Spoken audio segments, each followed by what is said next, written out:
Hi, my name's Bill MacPhee.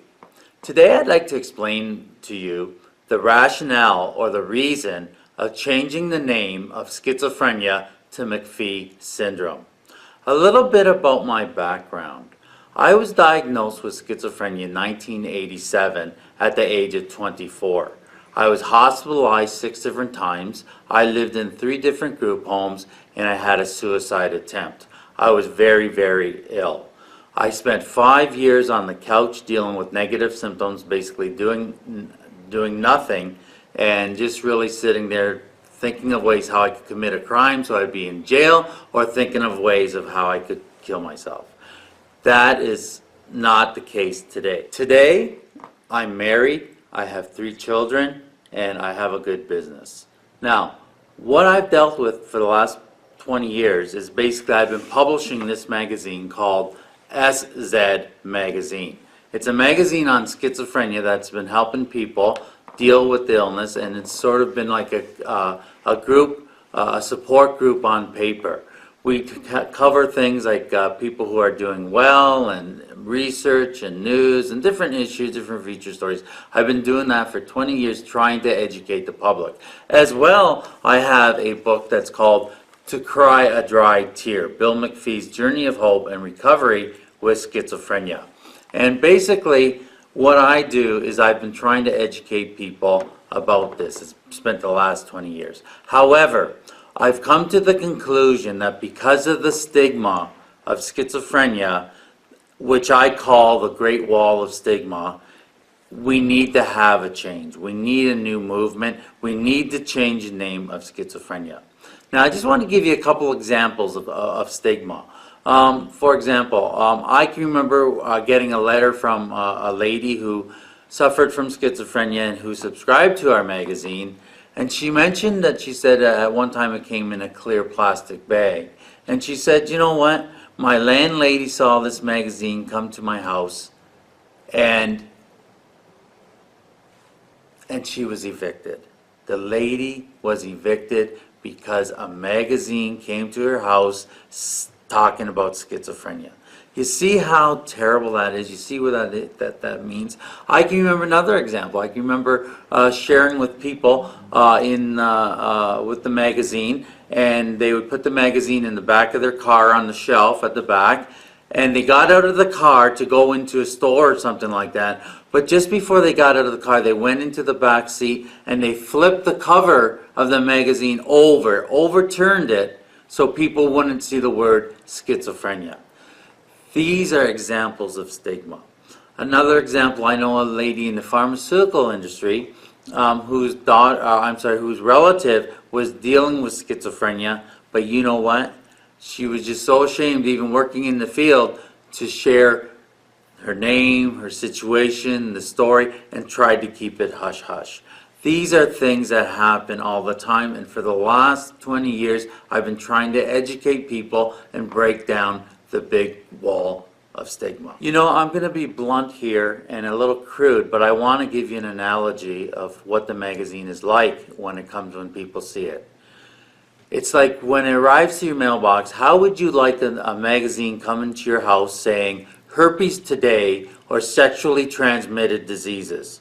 Well, that's kind of crude, and it's a very shocking thing. That's the same reaction that a lot of people have when it comes to schizophrenia. Now, I want to talk a little bit about the naming of schizophrenia.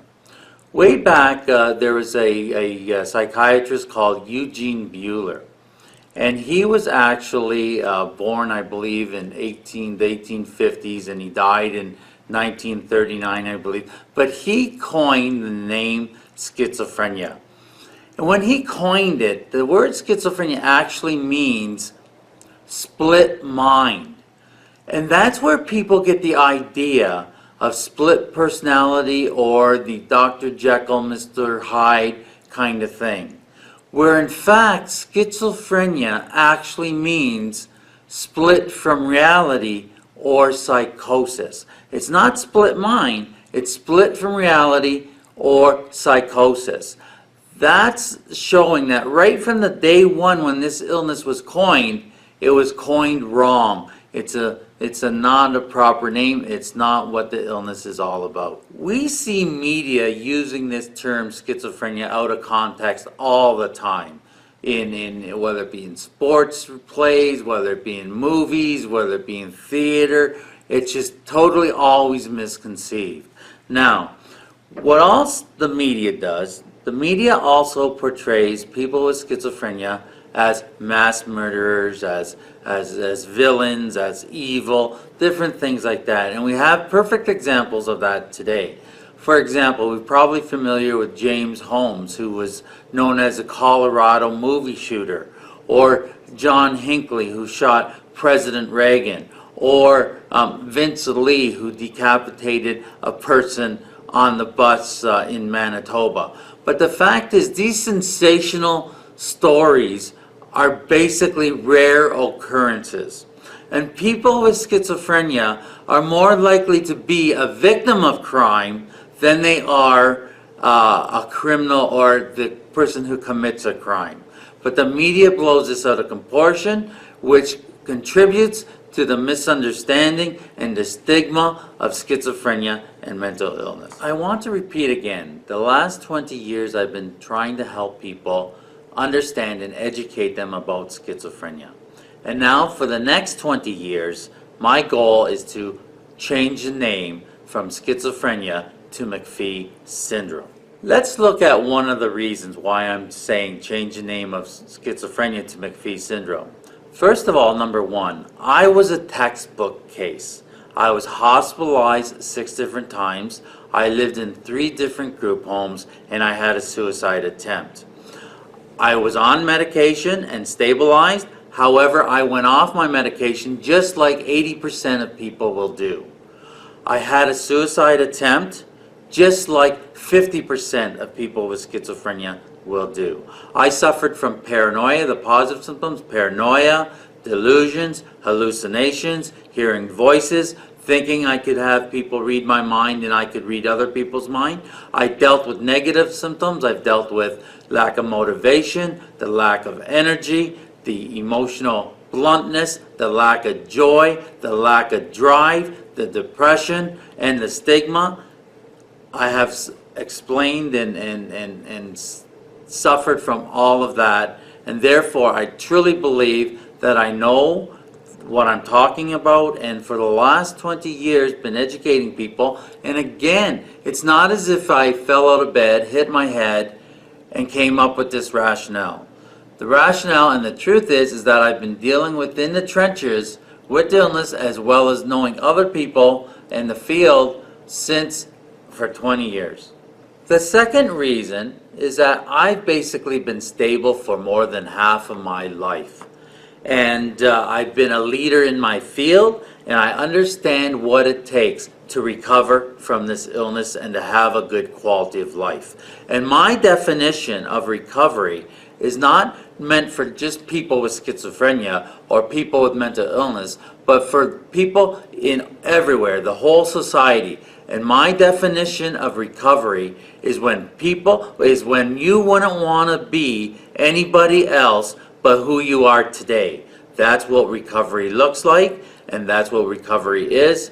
And I've been dealing with this illness long enough to know how to get there and the obstacles and opportunities that need to be done to have a good quality of life with this illness. Another reason why I believe that the name schizophrenia should be changed to MacPhee Syndrome is that I'm a real person. I'm a face. I can talk to the media. I can talk to government agencies. I have advocacy that I've done in the past, and I'm able to understand the issues and what's facing people and the challenges of people with schizophrenia. So basically, I'm a public figure, and it puts a name to the face, a face to the name. Another important reason to remember is that by naming the illness to MacPhee Syndrome, I basically raised the bar and the expectations as far as goes with psychiatrists, with psychiatric nurses, with the mental health field, with the general public, with all involved, because I know what a good quality of life is. And I believe that I'm not anybody special or anybody different than you. It was just that I've had the education, the right proper medication, and the understanding and the know-how to have a good quality of life. So as far as the reason saying that, oh, well, Bill MacPhee is too well, or he is too, well or healthy, doesn't wash, because I was just where you may be today, a textbook case. However, with MacPhee Syndrome, we're raising the bar, saying, yes, recovery is possible, and yes, there is life after mental illness. Now, I do know that there is a downside, and that by changing the name of schizophrenia to MacPhee Syndrome sounds very, very self-serving. I understand that. I'm not naive. I can understand that. But basically, I don't know a way around that, and there's no way around that. It's just the thing that comes with the job. The word syndrome is a great word for part of renaming schizophrenia, because syndrome is basically suggests that the illness is different within everybody, and that's true. Even though schizophrenia has certain conditions and certain traits and certain commonalities, no two people are alike, and the symptoms can be a variety. Some people can have certain symptoms and other people not symptoms, and we are all individuals. So the name syndrome is a great place to start. Now, there's been another couple names suggested as well, and I just want to share that with you. I have to read this because I can't pronounce the word properly unless I do, but it's called psychosis susceptibility syndrome. Now that's where an organization in the Netherlands are lobbying to change the name to that as well. But for my thinking, basically that name, even though it has syndrome in it, but it basically has not the face to the name, and it is hard to say. As well, in Japan, they have they tried to change the name to integration disorder, and that's a lot of research, and it's very not clear or understanding. So I'm just suggesting that MacPhee Syndrome would be a better name. However, I just wanted to make you aware that those other two have been suggested. I'd like to share a little bit with you about the DSM. Now, the DSM stands for Diagnostic Statistical Manual. And basically what that is that's a book that psychiatrists and the medical community use to list all the different mental illnesses that there are and their symptoms. And a legitimate name is put into the DSM as a consensus basis. So when I say a consensus basis, what I'm saying there is that the name for changing MacPhee Syndrome to schizophrenia to MacPhee Syndrome is not a legal thing, it's not a scientific thing, it's a consensus thing. And if there's enough people who want to change it and who speak up and who join the movement and create this movement and help us move it along, it has nothing to do with science or legalities. It's a consensus thing, and it will happen. Now, believe me, I'm not as naive to believe that it's going to happen overnight or in a few years. Basically, this is a movement. It's not a campaign, it's a movement. And it might not even be changed in 20 years. That's my goal. I've accepted the fact that I'm going to be trying to work on this movement for the next 20 years. However, I could pass away and it would still not be changed, but the movement would still go on. Now, so that's an important thing to remember. Now, I just want to give you some examples now of some of the different names of other illnesses that may have syndrome attached to it, or who may be named as a founder, who may be the doctor who discovered the illness. But I want to just share with you some other names that I'm going to read here.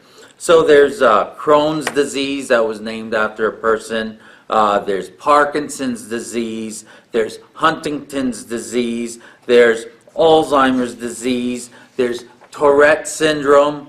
There's Bright's disease. there's Addison's disease, there's Turner syndrome, and a few more there. So why not change the name to MacPhee Syndrome, even though I wasn't the first case of schizophrenia, and even though I'm not a physician who diagnosed the schizophrenia, just like Eugene Bueller did way back in the 1900s. So that is my apologetics, or my rationale, or my reasons for changing the name of schizophrenia. And I encourage you to, if people talk and you want to find more information, lead them to this YouTube video where I'm explaining it. As well, if you want to be a part of the campaign, feel free to follow us on Facebook and Twitter. As well, if you want to find out about my touring, I'm touring North America to bring this issue about, then go to stopthestigma.ca. And you can learn more, and you can become part of the movement. And I want to thank you for taking the time to listen to this. And remember, there is life after mental illness, and the Great Wall of Stigma can come down, but we need a name change. And I'm suggesting, instead of schizophrenia, to change the name to MacPhee Syndrome. Thank you.